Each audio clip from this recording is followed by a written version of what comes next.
Tony. I hope you're doing well in the midst of our coronavirus pandemic. I hope you're well. I hope you're safe. I hope same thing for your family. Please keep taking care of each other. That's the key. If you don't have family, take care of friends. You know, as best we can, reach out. Like, this seems like a very, very good time to be in touch with folks. I'm using it as a good time to reach out, and I hope you do the same, whether it's phone calls, Zoom, even Messenger. Be in touch. It's a great time to be in touch, and that's actually what I want to talk about.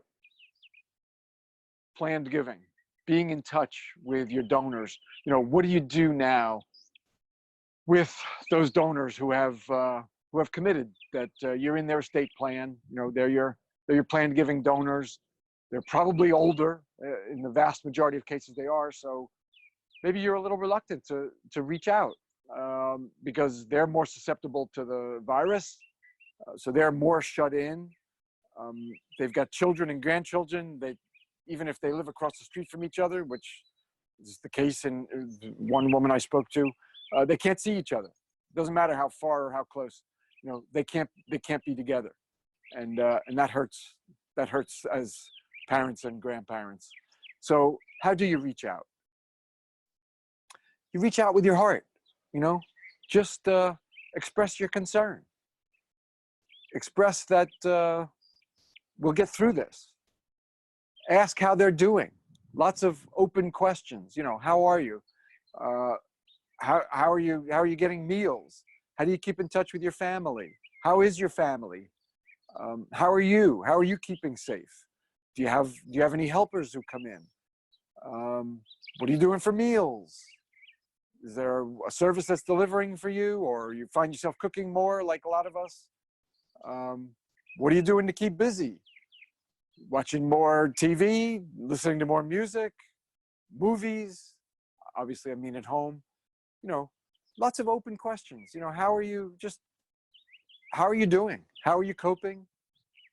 It's a time to keep in touch. And I don't know, I was going to say all the more for your planned giving donors because they're older, but you need to be in touch with all your donors. So I'm not saying planned giving is any higher priority, but don't ignore those folks. Certainly don't be ignoring your planned giving donors.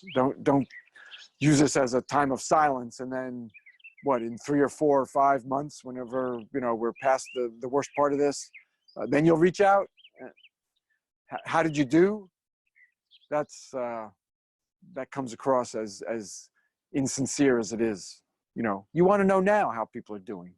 So be in touch with your planned giving donors. So how to be in touch? I've been using the default as phone. If we have a phone number for someone, I've been picking up the phone and calling them, including folks that I don't know very well and maybe never did talk to. Now, they did always hear from me. I'm thinking of one client where I have donor relationships for them. I can't use the client's name without their permission, and I'm not sure that would be so easy to get now. So, but I have a client where I have a lot of donor relationships, donor and prospect relationships. For most clients, and I'm more strategic, we're helping them with their marketing, their planning, long-term thinking, strategy, maybe events, things like that.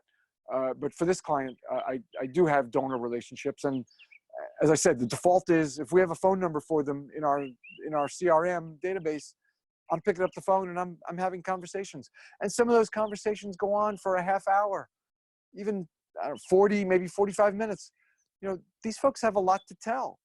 You know, they lived through World War II, the people I'm talking about. So they've got great perspective, which actually gives them hope. You know, they're not despondent. Most of the people I'm talking to, very, very few are. They're hopeful. They've been through something. I can't compare what's worse or the same, but World War II. They lived through World War II, and that was years. So that gives these folks a lot of hope. But they've got a lot to say, you know. So don't be surprised if the conversations go a half hour.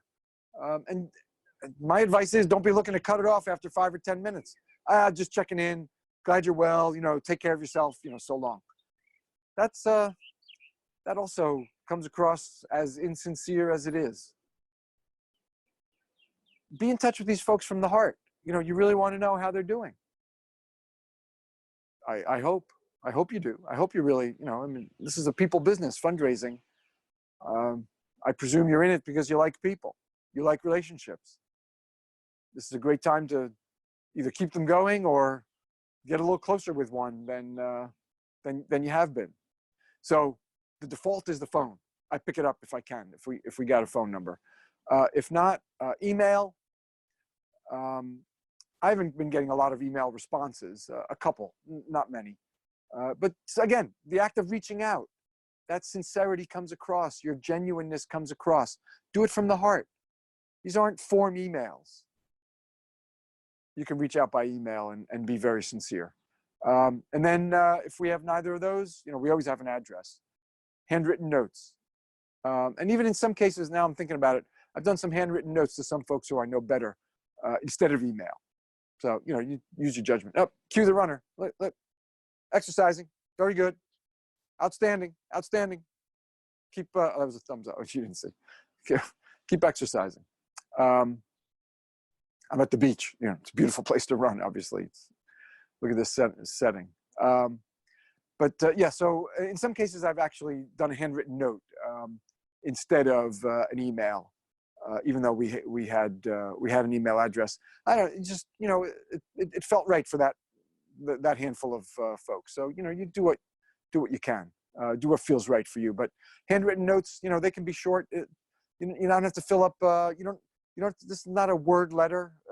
Even an 8.5 by 11 piece of paper that you're handwriting on. And I happen to like handwritten notes over something from Word. Again, genuine. Sincere. Ask how they're doing. Make sure they have your number. So maybe drop your card in if you're not sure that they already have your contact info. Give folks a way to get back to you. Those calls have been genuine. I've shared my Martignetti sauce recipe, and I got a tip. Well, I shared a tip with her. Mint. My grandmother's secret recipe was fresh mint. She grew mint in her backyard. So that was what I shared. Well, the woman was just sharing with me the idea of making a big pot of sauce and freezing a bunch for the future. I guess that's obvious. I've never done that. I've just always used it up or given it away. But yeah, freeze. So I gave a tip. I got a tip about Martignetti. She has a beautiful Italian name. I wish I could share her name with you. Beautiful Italian name. So yeah, reach out. Be close. It's a very, very good time to be in touch with your planned giving donors, and they will appreciate it. Everyone has thanked me, very graciously for reaching out. So, and in a couple of cases, they specifically mentioned that I was the only person from a nonprofit to do that, and they give to a lot of organizations. So. Maybe you can set yourself apart by doing it, but that's not the reason to do it. But if you can, set your organization apart, then all the better, right? But the main reason is humanity. Be in touch. Be in touch with fellow humans, donors. I start with donors, and then folks who are not donors but prospects. I'm still working on the donor list, the planned giving donor list for this client. But yeah, let's not lose our humanity. Be in touch. It's a great time. It's a great time to be in touch with lots of people, including your planned giving donors. If you have any advice, you got any good stories, please share. Tony at TonyMartignetti.com. Twitter is a good way to reach me, at Tony Martignetti. Want to share some stories about being in touch? I'd love to hear them. Love to. Be in touch. Take care of yourself. Take care of your family, your loved ones. Take care of your friends. So long.